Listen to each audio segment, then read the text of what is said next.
Halo, selamat pagi, siang, sore, dan malam, kawan-kawan Setara dimanapun kalian berada. Kembali lagi dalam edisi talk show YouTube Setara Institute. Nah, teman-teman Setara, kali ini adalah episode yang cukup spesial karena kita kedatangan narasumber yang sangat-sangat spesial, yaitu Bapak Ade Armando, tidak lain dan tidak bukan. Mungkin boleh memperkenalkan dirinya? Hari ini kita mungkin akan banyak berbicara tentang tantangan dan ancaman dalam lingkup kebebasan beragama dan berkeyakinan. Oke.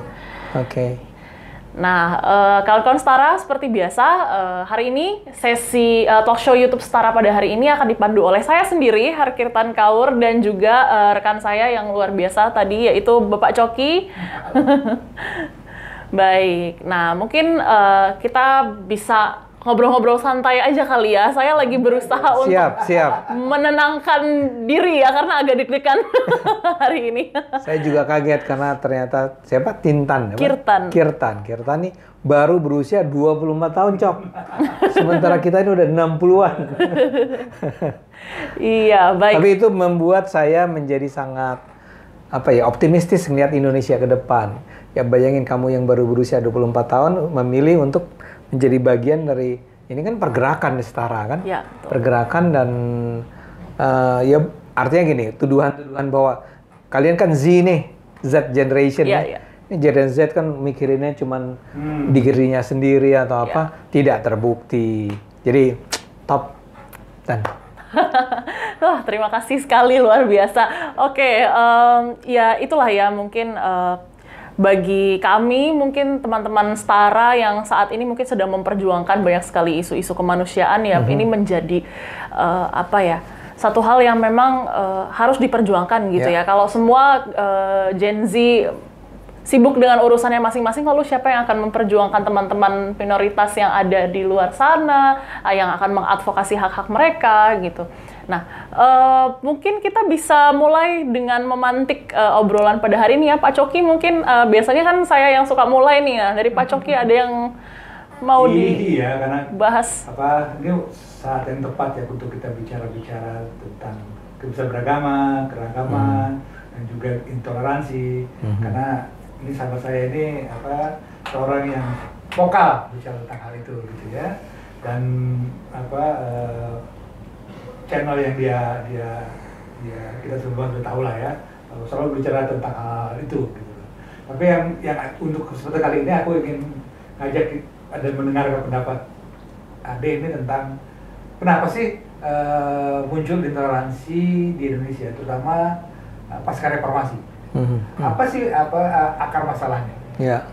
Bukan berarti pada masa Orde Baru atau Orde Lama juga tidak ada kasus-kasus intoleransi ya, tapi relatif saat itu ya.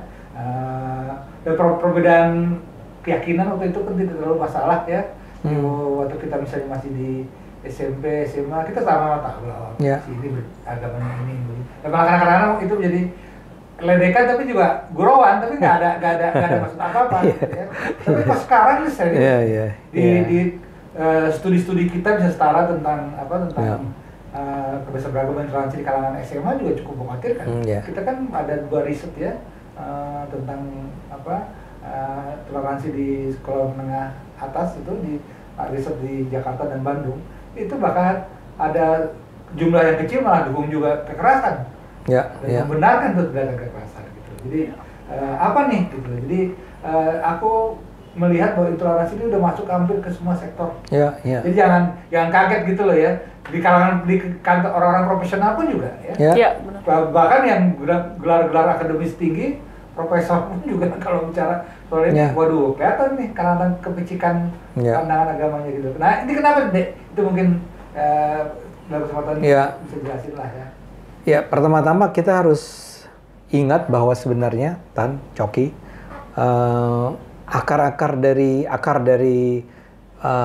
semangat intoleransi terhadap pihak lain ini, semangat eksklusivisme ini, sebenarnya kan sudah ada sejak kelahiran Indonesia.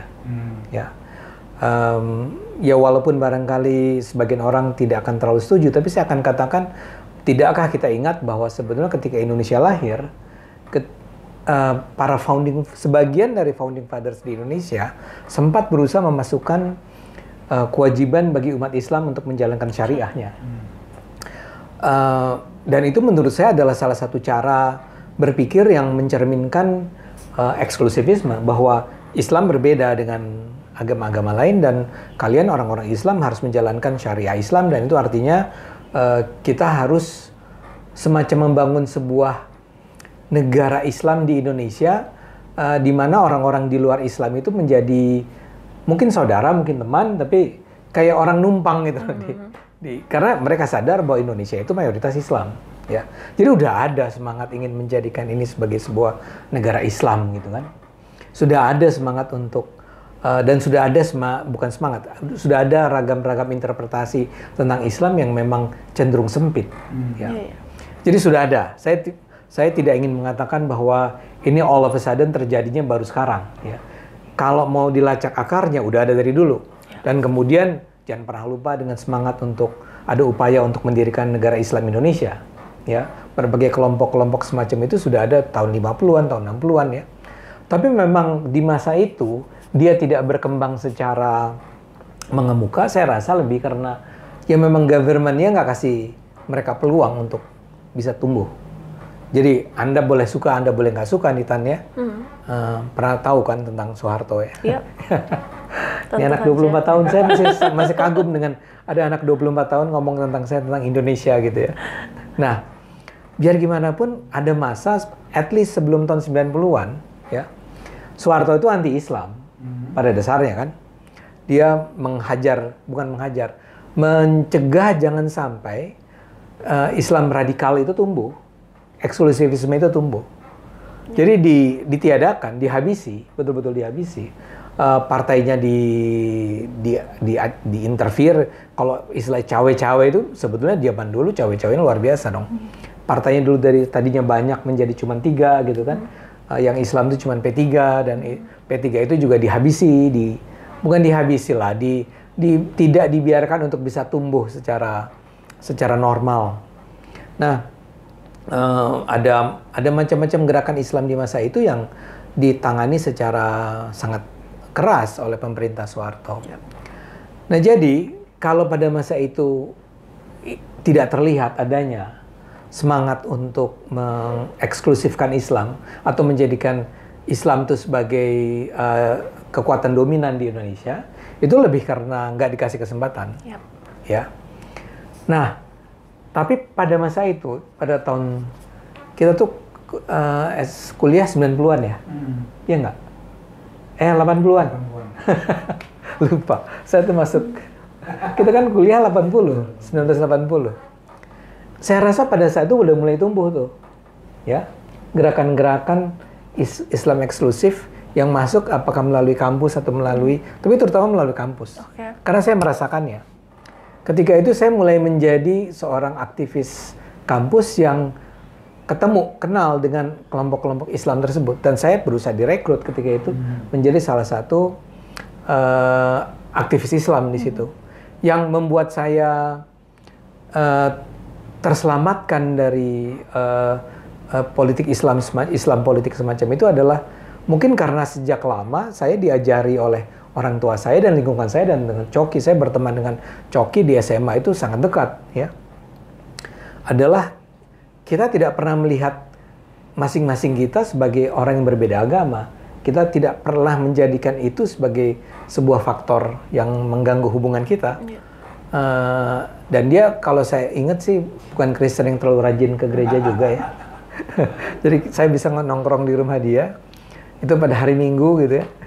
Nongkrong dan orang tuanya pada berangkat ke gereja dan dia ada di rumah. Waduh, ketahuan nih sekarang. Dulu. Saya nggak tahu sekarang ya. Dan saya tidak mau campur tangan dengan itu. Iya, Cuma saya bilang bagaimana kita bersahabat dengan baik. Teman kita ada orang Padang juga, saya Padang, teman saya juga Padang. Islam yang juga nggak sholat gitu ya. Saya lebih sholat dari anak itu. Terus ada Leo yang juga orang Kristen gitu. Jadi kita betul-betul terbiasa dengan keberagaman di SMA.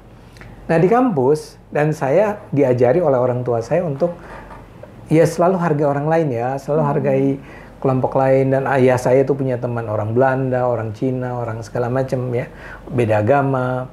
Itu udah sangat biasa, sehingga ketika saya mulai berusaha direkrut ke dalam kelompok-kelompok Islam politik tahun 80-an itu, tahun 80-an mulainya nih, walaupun masih sangat embrio, masih sangat kecil ya, saya langsung merasa tidak nyaman dengan narasi-narasi anti-Kristen, anti non-Islam yang ketika itu sudah mulai dikembangkan, dan semangat syariah waktu itu. Yang saya melihatnya sebagai, ini apa sih gitu. Saya ingat sekali dalam sebuah diskusi di mana saya di semacam forum pelatihan buat anak-anak kampus waktu itu, dan si pemberi ceramahnya itu bicara tentang pentingnya membangun negara Islam. Terus saya bilang, bisa nggak kasih contoh negara Islam mana yang perlu kita teladani? Wah, jawabannya muter-muter. Dan saya merasa emang nggak perlu, gitu ya. Apalagi saya kuliahnya di FISIP. Kita lu sosiologi ya, dia sosiologi, kalau saya FISIP UI itu 2 tahun pertamanya tuh adalah tahun-tahun yang belum menentukan jurusan. Jadi kita belajar politik, kita belajar segala macam. Jadi saya belajar politik Indonesia, dan dosen-dosen saya termasuk waktu itu di FISIP termasuk dosen-dosen yang kritis, sehingga saya merasa bahwa gagasan tentang negara Islam segala macam adalah sesuatu yang nggak lagi relevan di Indonesia. Nah, saya ingin kembali ke pertanyaan Anda tadi.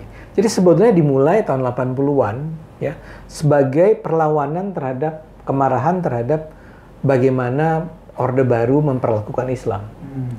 Karena kalau Anda ingat nggak Tanjung Priok ya, 84 kalau nggak salah, 84, di mana orang-orang Islam di Tanjung Priok itu dibunuh ya. Ada Imron, ada segala macam. Jadi Woyla, pembajakan pesawat Woyla. Jadi ada semacam, ya Anda ditindas dan Anda berusaha mengatakan, we are not supposed to experience this. Kita harus melawan. Nah, bentuk-bentuk perlawanannya adalah yaitu melakukan konsolidasi di berbagai kampus, bla bla bla. Nah, saya jadi pengenal mereka, tapi untungnya saya tidak tertarik untuk lebih jauh menjadi bagian dari gerakan tersebut. Nah, tahun 90-an, ketika itulah menurut saya Soeharto merasa bahwa dia tidak bisa lagi mengandalkan teman-teman kubu-kubu sekulernya, kubu-kubu Kristen, tentara gitu ya. Dan dia harus mengambil jalan untuk bisa menyelamatkan kekuasaannya dengan mengambil sekutu yang lain. Dan ketika itulah dia mengambil sekutunya Islam. Ketika itulah ICMI lahir kan, 90 something, 93 apa ya? I don't know, saya lupa ya. Jadi itu dimulai, untungnya memang dimulai dari Ikatan Cendekiawan. Jadi yang bukan dari bawahnya nih, bukan Ikhwanul Muslimin ya. Tapi yang di atas, yang di orang-orang pinternya. Ketika itu saya termasuk yang mendukung tuh ICMI dengan Habibinya kan.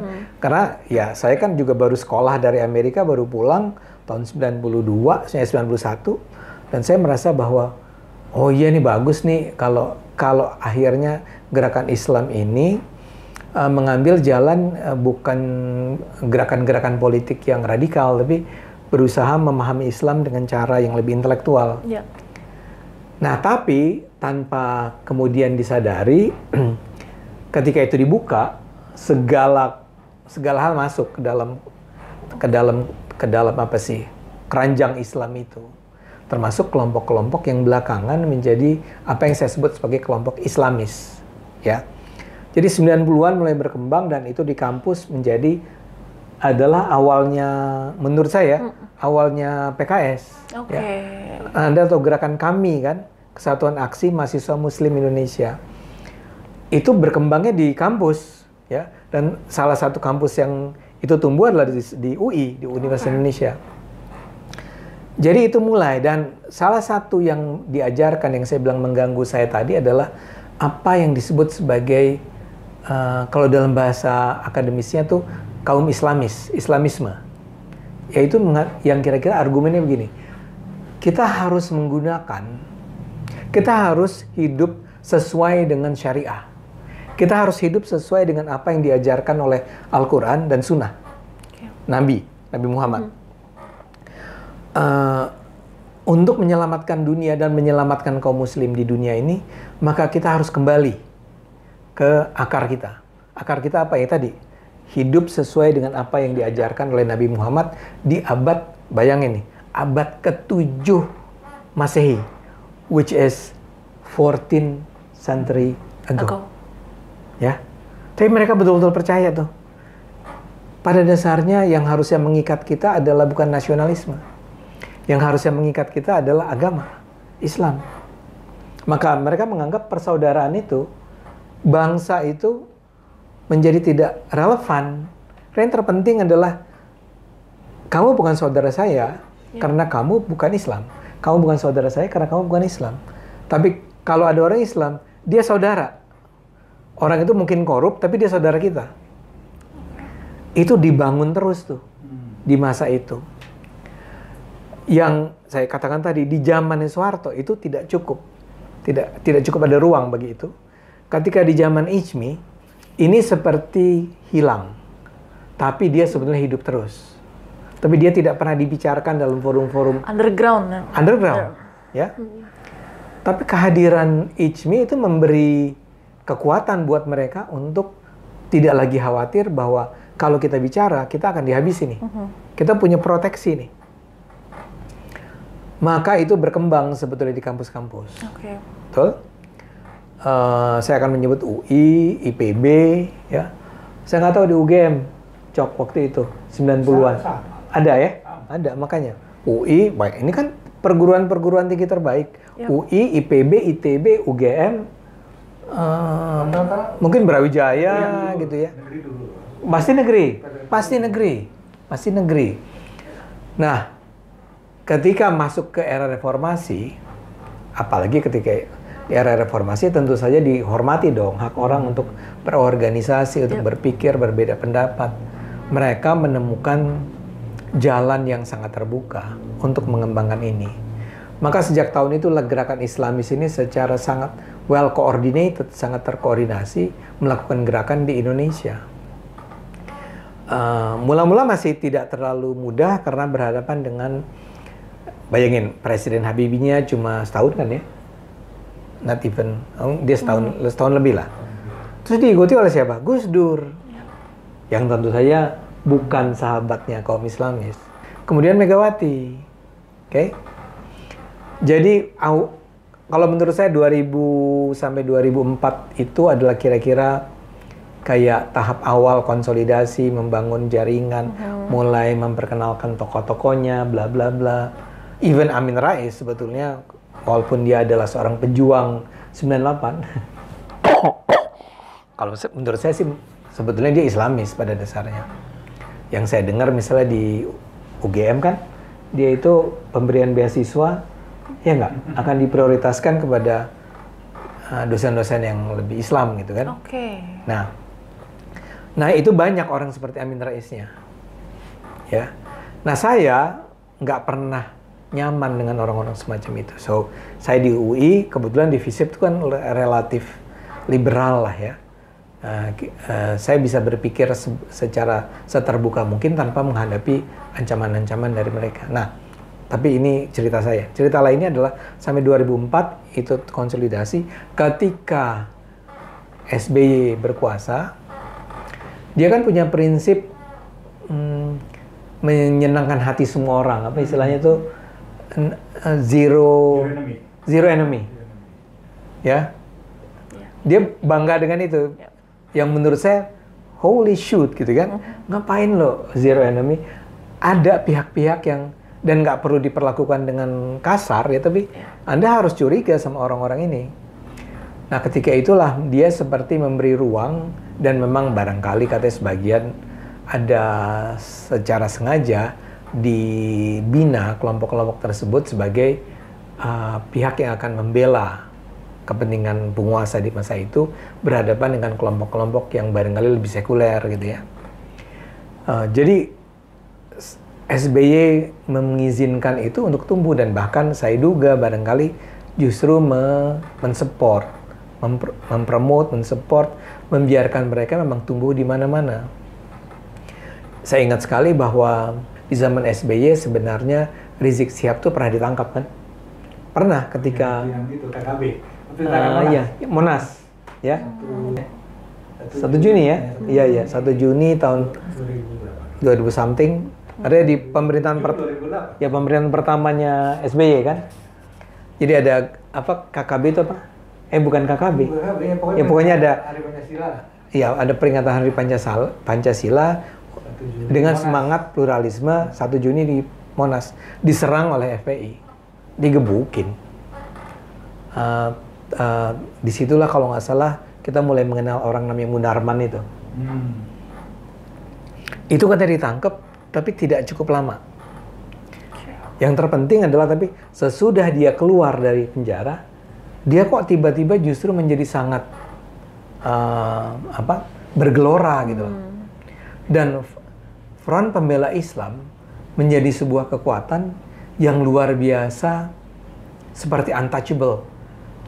Dia melakukan begitu banyak aksi-aksi menindas keberagaman, menindas kaum minoritas, dan tidak pernah ada upaya untuk mengeremnya ya dari pemerintah.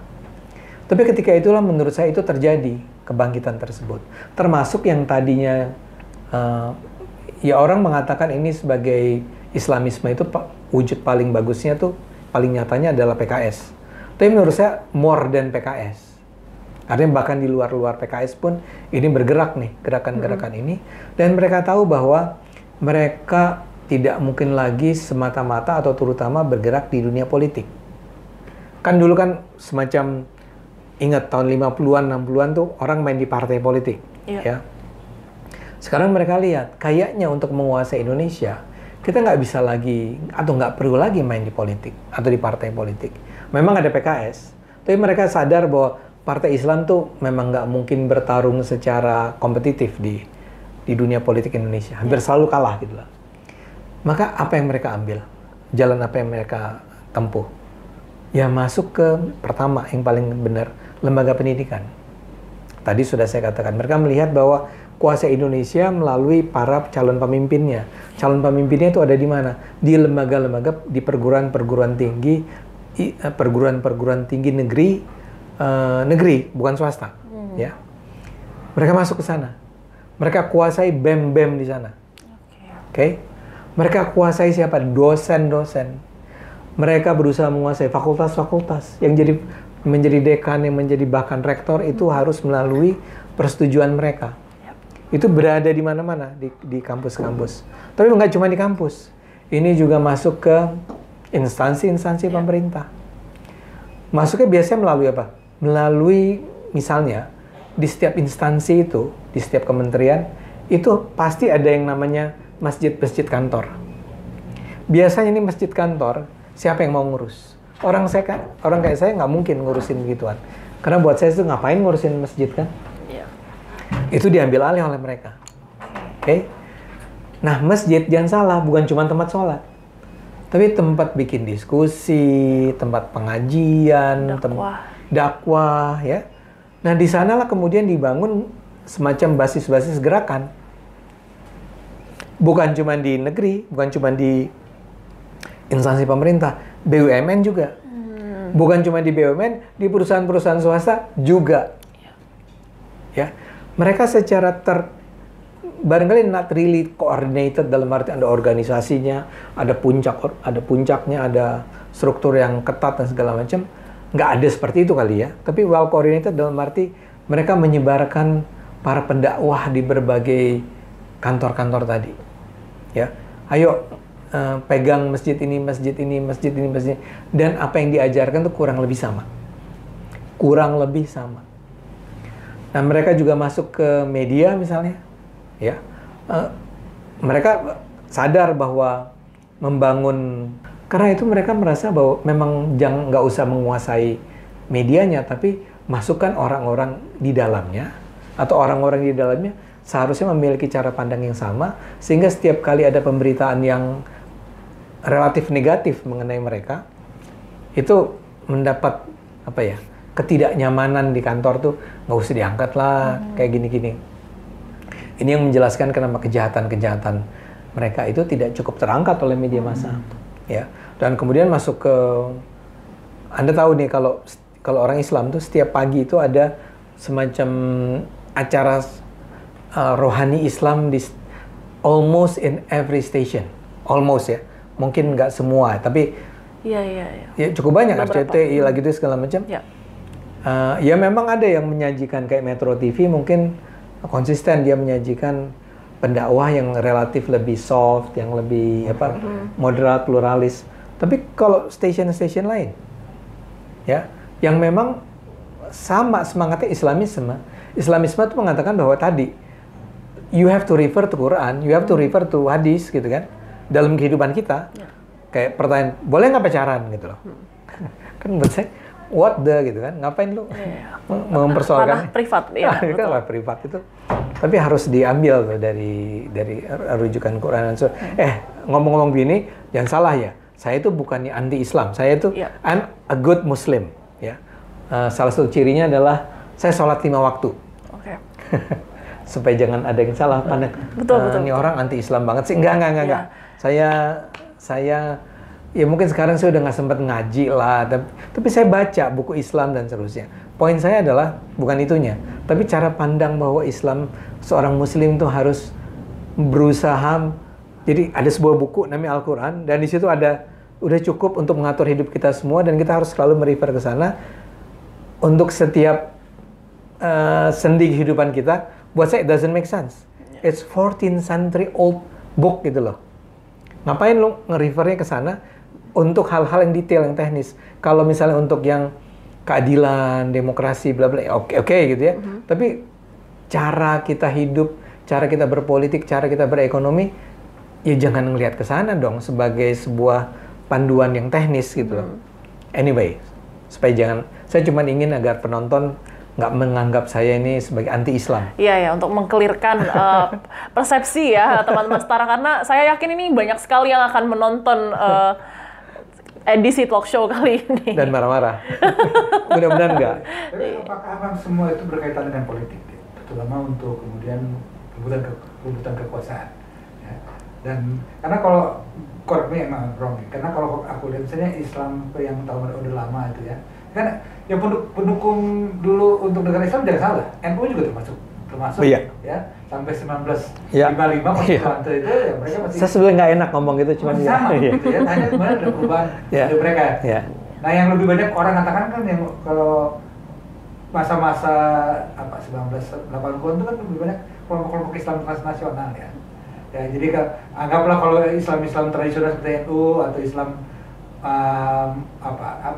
berkemajuan kayak Muhammadiyah kan sudah clear lah dengan hubungan antara agama dengan politik ya. Tapi sekarang muncul nih katanya kelompok-kelompok transnasional yang punya penafsiran berbeda. Dan inilah yang kemudian dianggap sebagai penyebab munculnya ketegangan dan munculnya intoleransi dan kemudian kelompok-kelompok Islami seperti yang tadi Ade jelaskan gitu ya. Nah, tapi kalau ini aku report dari Setara ya, ada monitoring aku dari Setara. Setara kan melakukan itu sejak 2007 ya. Nah 2007 sampai 2013, ini kan waktu itu masih kita masih terlibat aktif ya. Kita masih lihat bahwa itu yang aktor-aktor utama itu adalah kelompok-kelompok tadi, kelompok toleran. Ya perang agamanya tadi transnasional ya, mungkin Anda Ikhwanul Muslimin atau saya nggak tahu lah itu. Tapi kelompok-kelompok itulah. Jadi dulu pasti selalu FPI lah, kelompok yang nama-namanya macam-macam tuh, ya kan? Dan juga mungkin juga kelompok-kelompok FPI dan sebagainya. Tetapi sejak 2013 khususnya 2015 ya, itu kemudian aktor utamanya tidak lagi kelompok-kelompok itu deh. Mulai muncul warga atau masyarakat. Jadi menurut kami ini jauh lebih dalam nih problem intoleransinya. Karena kita juga coba lihat bahwa nggak selalu orang itu berkaitan dengan dengan berafiliasi dengan berafiliasi. Tapi memang dia sendiri gitu loh. Misalnya kayak saya nggak tahu misalnya yang kemarin di ASN di Bekasi itu, ya kan? Ya mungkin bisa dicek dia ikut pengajian siapa, kemana. Tapi itu kan lebih banyak ada individu. Individu, saya yakin individu dia lihat, oh ini kalau kelompok Kristen berdoa, mesti punya izin nih. Dia marah-marah. Jadi itu reaksi dia individu, bukan karena dia bersama-sama dengan kelompok intoleran udah gebuk. Dulu kan 2007 sampai 2013, Iya. 2016 itu kan kelompok tuh deh. Betul. Ya, yang nyerang-nyerang Setuju. masjid, gereja, Iya. itu kan kelompok tuh. Kelihatan tuh gitu loh. Tapi sejak 2015 sampai sekarang enggak, Iya. warga. Iya. Jadi beralih nih. Kalau menurut kami ini bisa lebih Serius. gitu. Iya. Karena sudah seperti itu. Nah, ini kenapa jadi begini deh? Gitu. Iya, iya.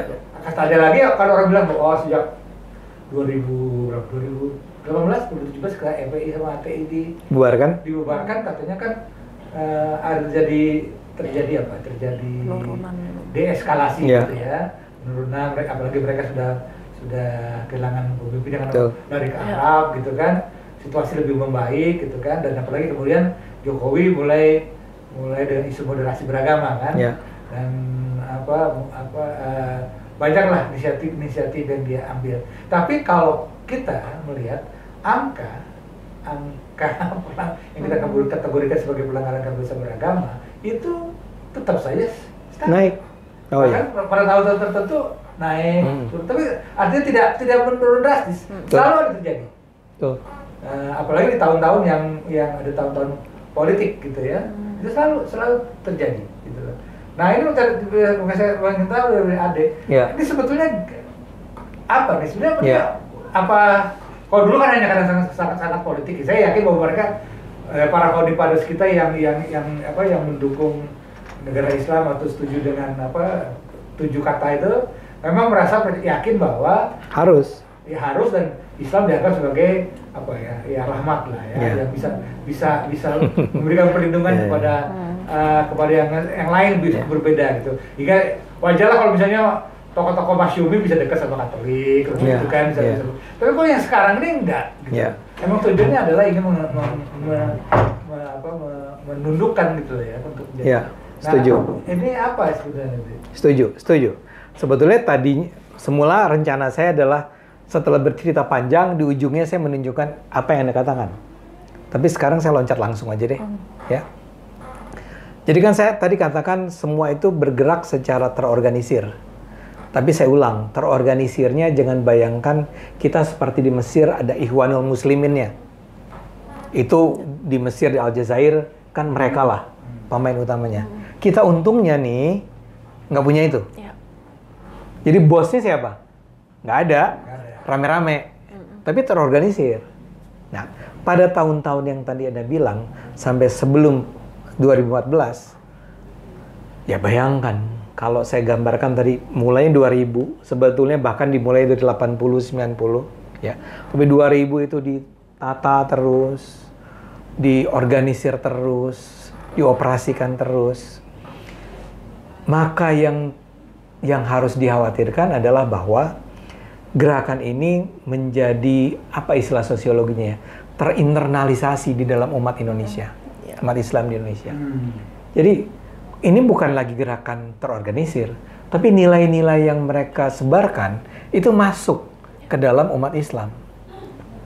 Maksud saya begini, tadi kan saya katakan mula-mula lewat perguruan tinggi nih, ya, tapi terus turun ke SMA, masuk ke Rohis, kegiatan-kegiatan rohani keislaman di SMA tuh, ya. Nah, saya nggak tahu turun lagi kali terus mereka bikin yang namanya, saya minta maaf nih ya, kalau saya harus menyebut Islam terpadu, sekolah-sekolah Islam terpadu, sekolah-sekolah unggulan tapi terpadu. Dan itu sejak kecil anak-anak sudah diajarkan bahwa kita Islam, kita berbeda dengan Kristen. Ya, bahkan mungkin diajarkan jangan ucapkan selamat Natal pada orang-orang Kristen itu. Wow. Tidak dimusuhi. Kami tidak diajarkan, atau orang-orang Islam tidak diajarkan untuk memusuhi, tapi tidak menganggap orang-orang Kristen atau orang-orang non-Muslim lainnya sebagai saudara sebangsa. We are not one nation. Bayangkan kalau itu berjalannya bertahun-tahun. Oke? Sehingga saya setuju dengan Anda. Orang seringkali menganggap bahwa sekarang itu, sudah selesai. FPI sudah bubar, HTI sudah bubar. Ya? Yep. Dan sekarang dihajar nih gerakan gerakan anti Habib. Yep. Terus kita ketawa-ketawa. Selesai nih perjuangan hey, nanti dulu nih. Itu yang namanya perjalanan selama 2000 sampai 2014 dan masih terus dilanjutkan ke 2019 sampai sekarang 2024. Itu menghasilkan generasi baru muslim yang memandang non-muslim itu dengan lo itu bukan saudara saya, ya. Dan itu nggak memerlukan organisasi. Wong dia belajarnya di pengajian, dia belajar di sekolah, di buku-buku, di video, tadi saya bilang di stasiun televisi, mereka belajar tentang itu. Nggak usah, untungnya nggak ada imamnya. Untungnya imamnya namanya Rizik Syihab, yang bikin kesalahan blunder terbesar ketika dia ya punya persoalan lah secara private sama seorang perempuan, dan itu pun tetap dimaafkan, ya. Tapi kita nggak punya orang semacam itu yang menjadi rujukan, orang yang dijadikan inilah panutan kita bersama. Sehingga sebetulnya mereka bergeraknya sporadis, terpisah-pisah, tapi membawa semangat virus Islamis yang sama. Udah diinjeksikan tuh ideologinya. Ideologi itu, ya. Lagi-lagi saya bukan anti-Islam, saya tapi menolak Islamisme, ya, menganggap bahwa dunia ini harus ditata, dipimpin dengan cara Islam. Jadi ini terus, jadi jangan bayangkan bahwa kalau FPI-nya bubar, ideologi yang dibawa oleh FPI-nya hilang. Kayak sekarang misalnya kita dengar yang kasus apa ya, pembubaran sekolah itu mana? Yang Bekasi, ya, yang pelarangan pembangunan sekolah. Parepare. Sekolah Kristen Gamaliel. Ya. Itu yang di Parepare kan? Ya. Kan kita baru aja menonton sebuah video. Kalau Anda belum nonton, saya gambarkan ada sebuah video short.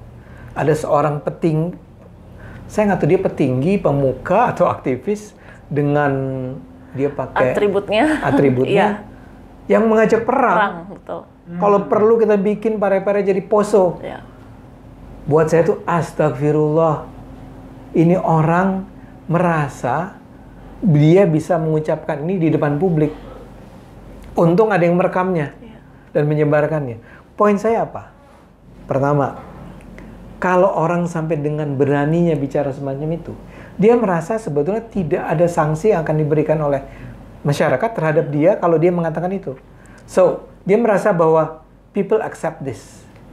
Gue jagoan nih. Gue jadikan ini poso. Padahal kalau ditangkap juga ntar nangis-nangis. Iya. Oke? Tapi bahwa dia mengucapkan itu artinya dia tidak punya lagi barrier untuk menyampaikannya kepada publik. Dia merasa bahwa ini adalah sesuatu yang diterima oleh masyarakat. Orang ini nggak terkenal, Cok. Kita nggak tahu siapa dia. Yep. Bahkan di videonya juga nggak dibilang siapa yang ngomong gitu ya. Tapi belakangan ternyata akun Instagramnya kesebar juga. Kesebar juga. Iya. Ya karena dapat jangkauan juga. Keberhasilan netizen. Iya, betul. Itu Parepare itu memang itu menurut satu yang di luar akal sehat. Di luar akal sehat. Karena biasanya kalau di tempat lain pemerintah daerah atau DPRD-nya walaupun mereka mungkin tidak netral, tapi berusaha untuk kita coba cari, kita coba ini enggak, setuju, ini enggak. Jadi wah kok bisa begitu gitu loh, ya kan? Kan di daerah lain, ada kasus bisa beragama, biasanya kan bertanya pada anggota DPRD, pemerintah daerahnya, ya itu kasus yang ini, kita akan coba, nggak berkelit lah dia, gitu kan? Nggak nunjukkan sikapnya, gitu. Kok ini enggak? Kok ini gila. Dan yang ditolak tuh sebuah sekolah. Maksud saya nggak bisa lebih rendah dari itu ya. Kenapa harus sekolah aja juga ditolak? Gitu. Kan kita tahu lah sekolah. Ya kayak kita di sini di Jawa sini kan biasa kita punya sekolah-sekolah terbaik Indonesia itu banyak yang datang dari sekolah-sekolah Katolik Kristen, dan jangan bayangkan bahwa sekolah seperti apa yang terbaik apa sih? PSKD kali ya, Penabur kali. Di Indonesia Timur deh, itu sekolah terbaiknya Muhammadiyah. Muhammadiyah, betul. Muhammadiyah dan betul. Di daerah yang dominan Kristen pun banyak murid sekolah Muhammadiyah itu dari Kristen. Iya. Nggak masalah karena Muhammadiyah menyebar. Ya itu lah, Islam yang berkemajuan, Islam yang tidak terlalu pasti ada fanatisme, pasti selalu ada. Pasti ada. Selalu ada. Tapi tidak begitu. Tidak menyebarkan yang sempit gitu loh ya. Nah, Ya. itu yang terjadi gitu. Tapi kok ini aneh gitu. Nah, jadi saya mau bilang gini. Jadi dia tidak lagi menggunakan organisasi sebagai lokasi perjuangan, ya. Ya. Organisasi dipakai untuk menyebarkan gagasan dan mereka melakukannya. Nah, organisasi yang dimasuki, yang dipenetrasi oleh gerakan-gerakan Islamis ini, Anda tadi menyebut NU, menyebut Muhammadiyah. Ya, NU dan Muhammadiyah juga dimasuki. Ya. Emang Anda pikir NU itu Gus Dur semua? Kan enggak. Yang cara berpikir Islamis juga masih banyak. Cuma kan kita berusaha cegah mereka jangan sampai mereka memperjuangkan itu di Indonesia, itu saja. Tapi sekarang kita sedang berhadapan dengan sebuah kekuatan gagasan nih. Pertarungan itu udah di gagasan. Kita nggak bisa melokasikan itu di institusi ini. Enggak, itu ada di manusia. Manusianya itu beredar. Makanya saya selalu katakan waktu ngomong dengan Pak Mas Nadiem itu harus ada pelajaran keberagaman, toleransi di SD sejak, dan itu wajib di semua sekolah, mau sekolah negeri, mau sekolah swasta, mau sekolah Islam terpadu, mau di madrasah, mau di segala macam, harus ada perasaan pelajaran kebangsaan itu. Ya, betul. Tapi tahan dulu sedikit. Ya. Kita masuk ke sesi kedua, nanti gagasan bagaimana untuk mengcounter itu. Ini kan perang pemikiran kan, kalau pikir tuh saya kan. Nanti bagaimana nih? Iya, betul sekali. Luar biasa ya, di sesi pertama ini kita sudah mendapatkan cukup banyak insight pengetahuan tentang bagaimana kemudian ideologi-ideologi itu disebarkan, bagaimana kemudian strategi-strategi untuk membentuk sebuah gerakan itu dilakukan ya. Bagaimana tadi bukan lagi pada organisasi, tapi bagaimana ideologi itu bisa disebar dan dipertahankan begitu. Nah, kawan-kawan setara, tentunya ini tidak berakhir di sini. Masih akan ada segmen kedua dari pembahasan kita pada hari ini. Oleh karena itu, jangan kemana-mana. Tetap stay tune pada talk show Setara Institute. Saya Harkirtan dan rekan saya Pak Coki. Kami akan kembali di segmen kedua. Jangan lupa like, share, dan subscribe. Dadah!